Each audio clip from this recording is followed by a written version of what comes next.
Ça secoue sec. Ce sont les agitateurs du Hainaut sur CNO. CNO. De retour sur CNO, nous avons le plaisir d'accueillir Jérémy Tondeur et Jean-Claude Dessène pour l'association Les Avenoiseries. Alors Bonjour. aujourd'hui, donc, nous vous mettons en lumière pour votre nouveau spectacle, Le vol du corbeau.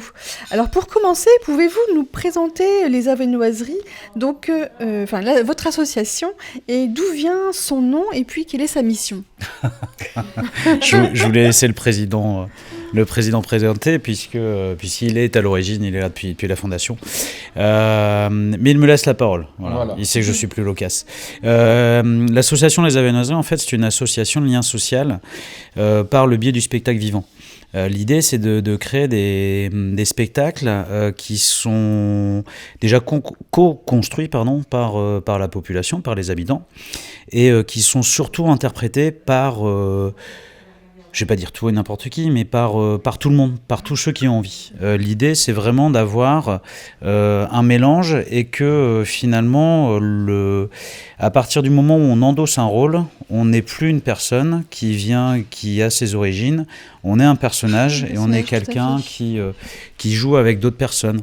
Et de ce fait-là, se confronte une population ultra diverse, avec des gens qui peuvent être en situation de handicap, des gens qui peuvent être allocataires du RSA, des chefs d'entreprise, des cadres, et qui se rencontrent et qui s'unissent en fait autour d'un même projet. Le projet étant d'abord de prendre du plaisir et ensuite de faire un beau spectacle que le visiteur apprécie et qui repart avec le sourire, tout en ayant appris des choses sur le patrimoine et sur l'Avesnois, puisque c'est le principe aussi. Et voilà, en résumé, c'est un peu ça. Jean-Claude. C'est tout à fait ça. On est né suite à un premier spectacle en 2004. Donc, il y a une mayonnaise qui a pris à ce moment-là. Donc, c'était à l'époque Gabriel Lebrun qui avait eu cette idée de faire un spectacle dans l'Avesnois pour dire aussi que la culture, c'était pas forcément à Lille, mais 2004, c'est Lille, capitale européenne de la culture. Et il est financé pour lancer un premier spectacle. Derrière, un deuxième spectacle est né 3 ans après à Semmery. À partir de ce moment-là, un troisième spectacle apparaît sur Sarpoterie. Et là, on crée l'association Les Avenoiseries pour fédérer et pour structurer le mouvement. Pour concrétiser les événements. Oui, très bien. Tout à fait. Comment travaillez-vous donc avec les artistes locaux et les structures culturelles et quel est l'impact des Avenoiseries sur le territoire avesnois ? Alors on espère déjà un impact positif et puis même je pense qu'on peut s'enorgueillir de cet impact positif puisque on est quand même une association avec près de 150 adhérents. Donc ça veut dire aussi qu'on fédère autour de nos projets, on fédère des spectateurs également, on est sur, l'année dernière on était sur le Tigre et la Licorne à Gomny déjà, on a fait à peu près 3000 spectateurs sur 2 week-ends, d'horizons divers et variés, que ce soit de la métropole valenciennoise ou même de l'Avesnois. Et après avec les acteurs culturels locaux, on travaille en partenariat, je vais pas dire en symbiose et en synergie puisqu'on a notre propre identité, on travaille en synergie avec la commune qui nous accueille d'abord, voilà, puisque c'est toujours le principe, c'est toujours d'avoir la commune qui souhaite nous voir et on travaille en synergie avec eux, et dans nos spectacles on a énormément de gens qui sont issus justement nos partenaires culturels, des musées qui viennent s'amuser avec nous. Et après on travaille avec eux parce que on est une entité et de la même façon que eux on promeut le territoire et son patrimoine. Et on essaye d'avancer tous ensemble pour le faire découvrir et surtout pour le valoriser et valoriser son patrimoine et ses gens, quoi. Très bien. Alors, tout d'abord pour... Pensez au Ouais, bien sûr. Alors, tout d'abord, pour parler donc du projet, du coup, je m'adresse à Jean-Claude. En quelques mots, qu'est-ce que le vol du corbeau et pourquoi ce choix ? Alors, d'abord, je ne dirai rien. Voilà. Parce que c'est une enquête et que pour découvrir ce qui se tourne autour de tout ça, il faut venir nous voir et découvrir l'énigme qu'on va vous proposer. Alors là, elle est un peu moins meurtrière que d'habitude, voire même beaucoup mieux. Alors, Agomny, c'est le village natal de Célestin Aignan. Célestin Aignan est le créateur des Brigades du Tigre. Et donc, en arrivant à Agomny, on avait un sujet tout trouvé pour travailler autour de ce que a pu être Célestin Aignan, qui était le créateur des premières brigades d'investigation, des brigades scientifiques, des brigades qui avaient été motorisées pour lutter contre le crime. Donc du coup, cette année, alors on a fait un spectacle l'année dernière autour de ça, donc là, un village théâtre. On a transformé le village de Gomny en théâtre vivant, en ayant des scènes dans un ancien presbytère, dans l'église, dans la salle des fêtes, dans la salle d'honneur qui a été toute refaite de Gomny, donc supportée et surtout très appuyé par la municipalité qui nous a mis à disposition tout le dispositif qui nous permettait de de faire nos scènes de spectacle. Et cette année, ça a tellement plu en fait qu'on a reçu un coup de pied comme ça dans les jambes pour nous dire faudrait peut-être revenir. Et donc on revient en proposant quelque chose de plus light, mais en même temps dans le même esprit. Et donc les corbeaux, ou le vol du corbeau X, c'est à vous de venir découvrir pourquoi cette façon de décrire les choses. Alors, je reprends le relais. En fait, cette année, on est donc le vol du corbeau. C'est un spectacle interactif qui a l'originalité de mêler village théâtre et ce que les gens connaissent un peu plus sur l'appellation murder. L'idée, c'est d'avoir 4 scènes introductives qui regroupent près de 80 comédiens. Chaque scène va durer environ 10 minutes. Et chaque scène introduit vraiment le spectacle, l'intrigue. Donc, comme disait Jean-Claude, on est en 1910 avec les Brigades du Tigre. Et après ces 4 scènes introductives, en fait, le visiteur va devenir lui-même enquêteur, mais cette fois-ci non pas en relevant des indices à travers les scènes, comme il peut avoir l'habitude dans un village théâtre, mais là en interrogeant directement les suspects. C'est-à-dire qu'il va vraiment y avoir une interaction directe. Le visiteur va aller voir les suspects un à un pour leur poser des questions et pour essayer de comprendre qui est ce fameux corbeau et pourquoi il s'en prend comme ça à certaines personnes du village. En fait, si je comprends bien, toute la population mène l'enquête. Toute la population mène l'enquête. C'est tous les visiteurs, en tout cas, c'est exactement ça. Alors je reviens juste sur le lieu parce que les Avesnoiseries c'est beaucoup le sud avesnois jusque maintenant et là vous arrivez à Gomny, donc je resitue un peu Gomny pour les auditeurs. On est entre ce triangle Valenciennes, Le Quesnoy, Bavay là, ici. Pourquoi venir à Gomny? Et pourquoi pas? Et finalement, pourquoi pas? C'est l'Avesnois. C'est-à-dire que techniquement, l'association est domiciliée à Avesnes-sur-Helpe, donc sur le chef-lieu d'arrondissement de l'Avesnois.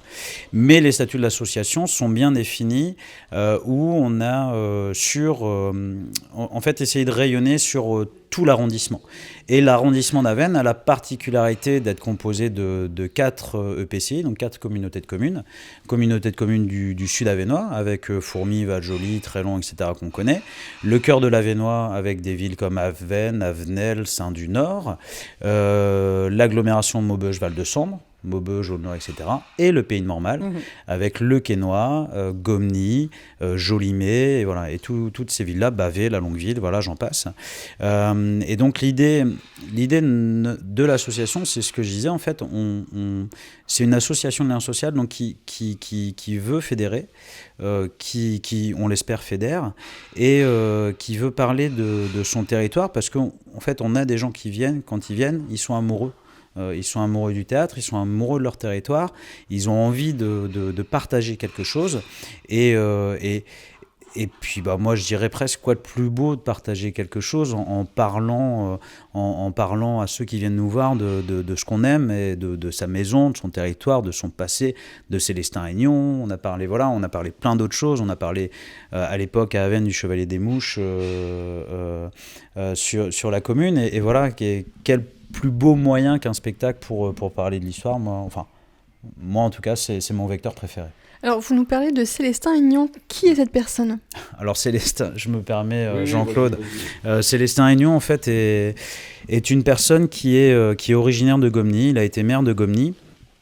Et il était commissaire de police. Il a également été directeur de la Sûreté nationale et à la garde rapprochée du président. Et c'est Georges Clémenceau qui l'a promu directeur de la Sûreté nationale. Pendant que Célestin-Aignan est directeur de la Sûreté nationale, il est très proche de Clémenceau et il propose à Clémenceau de moderniser la police judiciaire. En instaurant déjà des brigades mobiles, c'est-à-dire en équipant les policiers de véhicules motorisés, en leur permettant de voyager en train, etc., en leur apprenant des nouvelles méthodes d'investigation à base d'empreintes digitales, avec des enquêtes beaucoup plus resserrées, etc., Et donc Clémenceau, sur ses conseils, crée ces fameuses brigades mobiles, qu'on appelle Brigade du Tigre, puisque c'est le Tigre Clémenceau. Et donc les brigades prennent le surnom de Georges Clémenceau. Mais effectivement, à l'origine de tout ça, c'est bien Célestin-Aignan, originaire de Gomny, dans le Nord, dans l'Avesnois plus précisément, qui lui souffle l'idée. Et c'est tellement ancré, et ça c'est quelque chose que nous on découvre au fur et à mesure, et c'est quelque chose qui est vraiment touchant. C'est dans la mémoire collective, on retient Clémenceau, mais dans la mémoire de la police judiciaire, effectivement, leur nouveau logo de police, on voit bien Georges Clémenceau avec la tête du tigre, mais tous les ans, le syndicat de la police vient célébrer, donc c'est le 20 septembre, viennent célébrer la mort et la mémoire de Célestin-Aignan à Gomny, parce que pour eux, c'est vraiment lui le père de leur police et de la police judiciaire qu'on connaît aujourd'hui. Et c'est fabuleux en fait quand on écrit du spectacle, quand on rencontre les communes, quand on rencontre ces passionnés, en fait c'est fabuleux de découvrir ça. Des choses dont on n'a même pas soupçonné l'existence. Et finalement, on se rend compte que c'est quelque chose, c'est chargé d'histoire. Ouais. Tu disais justement tout à l'heure que y avait pas mieux pour véhiculer l'histoire que le théâtre et que voilà. Quand une commune vous fait comme ça une commande de spectacle, comme Gomny, c'est eux qui vous disent bah voilà il y a telle chose, et donc du coup vous faites toutes les recherches autour de ça, et qui recherche d'ailleurs, combien vous êtes cachés là derrière vos crayons, et ou alors est-ce que c'est vous qui faites des recherches, dire bah tiens dans tel secteur il y a tel personnage, on n'irait pas voir telle commune pour faire tel spectacle, enfin comment ça se déroule? Vas-y, tu veux? Ouais. Alors c'est assez curieux. Ça dépend. Je pense par exemple à Floyon. On est arrivé à Floyon parce que la maire de Floyon nous connaissait et avait envie qu'on fasse peut-être quelque chose. Bon, on va visiter, on fait le tour, il n'y a rien. Bon.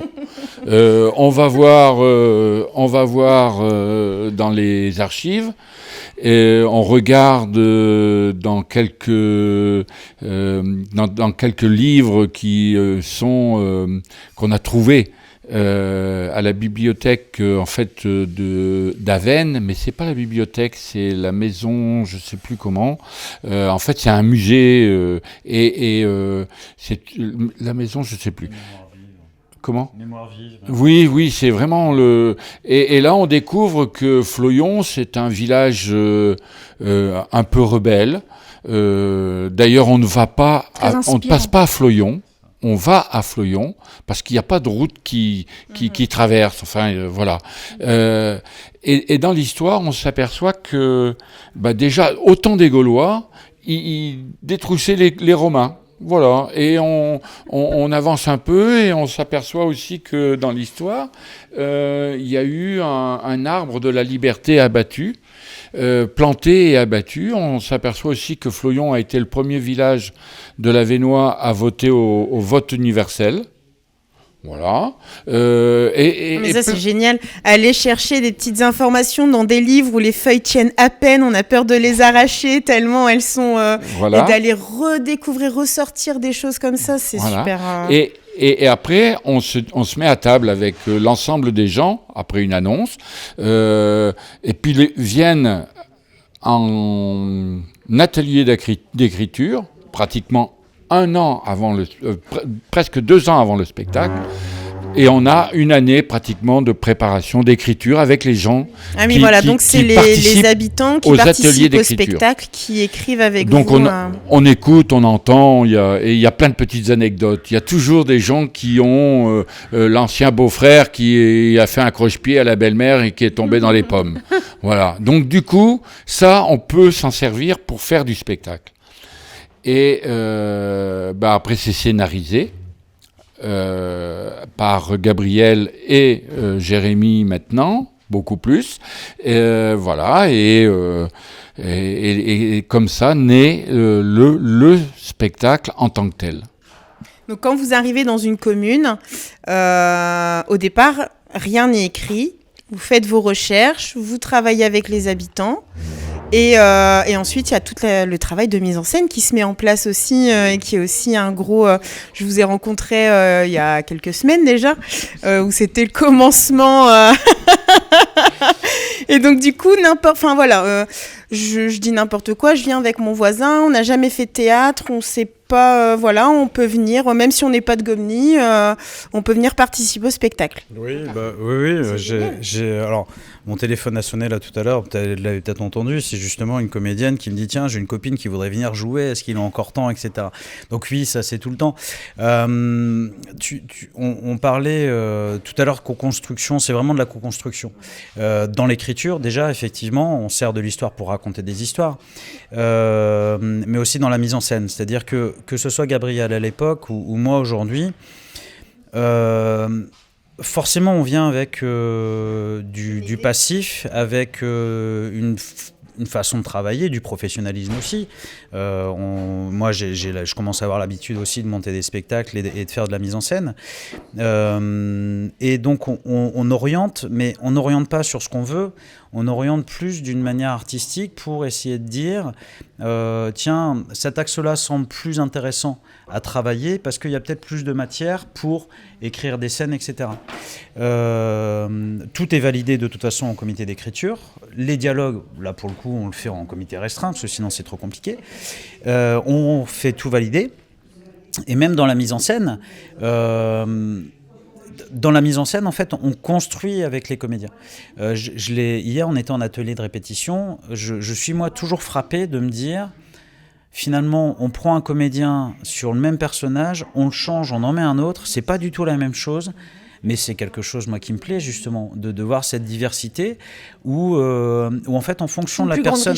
Ouais, et en fonction de la personne qui l'interprète, on n'a pas du tout la même chose. Et c'est pas plus juste ou moins juste. C'est pas je préfère pas. C'est différent. Tout à fait. Et je m'amuse autant à chaque fois à les voir. Ça personnalise et puis vous mettez votre patte. Exactement. Et en fait, moi, je suis là déjà pour que les gens soient à l'aise, pour leur donner des des pistes et puis pour leur donner des techniques théâtrales, mais c'est plus penser à regarder le spectateur quand vous parlez, etc. Mais après, ce qu'il faut, c'est que chacun soit à l'aise et en confiance. À l'aise, en confiance, et c'est notre but en fait, pas mettre les gens en difficulté. Donc les gens qui n'ont pas fait de théâtre, ils peuvent venir, il n'y a pas de souci. Souvent, de toute façon, au début, on nous dit je veux juste 2 phrases, et puis après, ils ont des textes à rallonge à dire parce qu'ils adorent ça, ils ont envie de dire. Mais voilà, le but, c'est vraiment ça. J'ai une dernière question. Bien sûr. Donc vous disiez tout à l'heure, donc en fait c'est vraiment un projet qui se construit de A à Z. Et à quel moment vient le titre et pourquoi le vol du corbeau? Alors le titre, il vient avec l'histoire forcément. En fonction de l'histoire, quelquefois il vient plus vite, quelquefois il vient moins vite. Bon. Là c'était à quel moment? Là, il est venu après l'écriture du scénario. On avait envie de garder un petit peu aussi la même dynamique que Le Tigre et la Licorne, donc on aimait bien ça. Et le vol du corbeau, pourquoi? Parce qu'en fait l'histoire c'est simple, c'est un corbeau qui sévit dans Gomny, qui envoie des lettres, qui prévient Célestin Aignon d'un trafic d'alcool frelaté avec la Belgique qui a lieu, et donc voilà, il prévient Célestin Aignon et en même temps il balance plein de choses sur les habitants du village. Voilà. Okay. Et donc le vol du corbeau vient comme ça. Et les titres, voilà. Est-ce qu'il y a une signification dans le titre? C'est ce que disait Jean-Claude tout à l'heure. Il va falloir venir pour essayer de bien comprendre. Ça donne envie de découvrir en tout cas. J'espère.